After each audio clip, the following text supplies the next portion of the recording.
পুরনিয়োগ দুর্নীতি মামলায় ইডির নজরে দমকল মন্ত্রীর পরিবার। মেয়ের শ্বশুর জামাইয়ের পর এবার সুজিত বসুর মেয়েকে জিজ্ঞাসাবাদ। সম্পত্তির লেনদেন নিয়ে কাল দমকল মন্ত্রীর স্ত্রীকেও ইডি ডেকে পাঠায়, এমনই খবর সূত্রে। কিভাবে এলো এত টাকা, কিভাবে লেনদেন, জানতে চায় কেন্দ্রীয় এজেন্সি।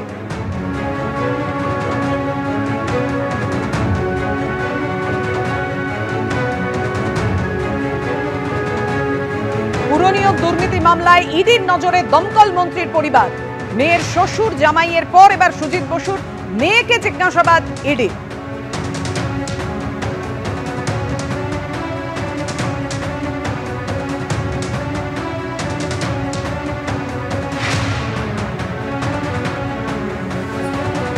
ইডি দপ্তরে হাজিরা সুজিত বসুর কন্যার জামাইয়ের পর ইডি দপ্তরে দমকল মন্ত্রীর কন্যা, তিনি হাজিরা দিলেন ইডি দপ্তরে গিয়ে।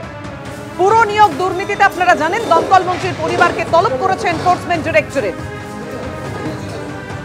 জিজ্ঞাসাবাদে কি তথ্য উঠে এলো, কি জানতে চাইছে কেন্দ্রীয় এজেন্সি, আমাদের সঙ্গে রয়েছেন আমাদের প্রতিনিধি প্রকাশ সিনহা। প্রকাশ,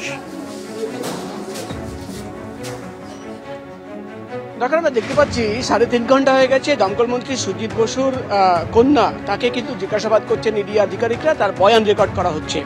মূলত তার কাছ থেকে একাধিক তথ্য জানতে চান ইডির গোয়েন্দারা। তুমি জানো এর আগে গতকাল জামাইকে তলব করে জিজ্ঞাসাবাদ করা হয়েছে, একাধিক অফিসে বাড়িতে তল্লাশি অভিযান চালানো হয়েছে এবং ইডির তরফে দাবি করা হচ্ছে যে সম্পত্তির কিছু হিসেব তাদের কাছে রয়েছে, লেনদেনের বেশ কিছু ট্রানজ্যাকশন রয়েছে যেটা সাসপিসিয়াস বলে মনে করছেন ইডি আধিকারিকরা। এবং যেটা ইডি সূত্রের খবর, সেই লেনদেন, সাসপিসিয়াস লেনদেনের এক একটা লেনদেন দেখিয়ে কিন্তু জিজ্ঞাসাবাদ করা হচ্ছে এবং সুজিত বসুর কন্যাকে প্রশ্ন করা হচ্ছে যে তিনি কেন এই টাকা নিজের অ্যাকাউন্টে পেয়েছিলেন। ইডি তরফে দাবি করা হচ্ছে তারাতলার যে কোম্পানিতে, তোমার মনে থাকবে, প্রায় 3 কোটি টাকা বাজেয়াপ্ত করলো ইডি আধিকারিকরা, সেই কোম্পানির ব্যাংক অ্যাকাউন্ট থেকে একাধিক অ্যাকাউন্টে টাকা গেছে। সেখানে কিন্তু সুজিত বসু, দমকল মন্ত্রীর পরিবারের বেশ কয়েকজন সদস্যদের অ্যাকাউন্টেও কিন্তু টাকা গেছে।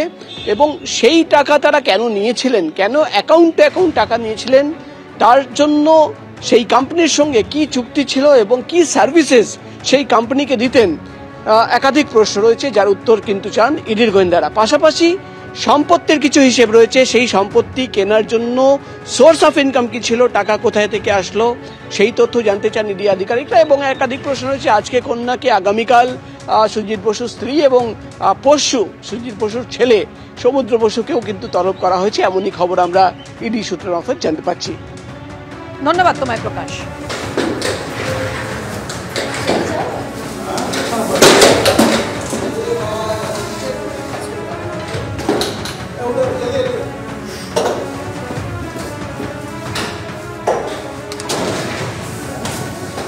এবিপি আনন্দ, এগিয়ে থাকে, এগিয়ে রাখে।